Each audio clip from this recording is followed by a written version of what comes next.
a.m. Tuesday, the National Weather Service in New York has issued a coastal flood warning, which is in effect from midnight tonight to 5 a.m. Tuesday.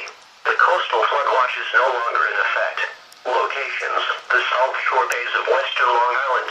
Tidal departures, most likely 2 to 3 feet above the astronomical tide. Timing: midnight to 5 a.m. Beach ocean impacts: beach ocean and washovers along ocean-facing barrier beaches, 6 to 9 feet waves and the high storm tide. A few exposed waterfront structures may be damaged. Coastal flood impacts: potential for flooding of vulnerable shore roads.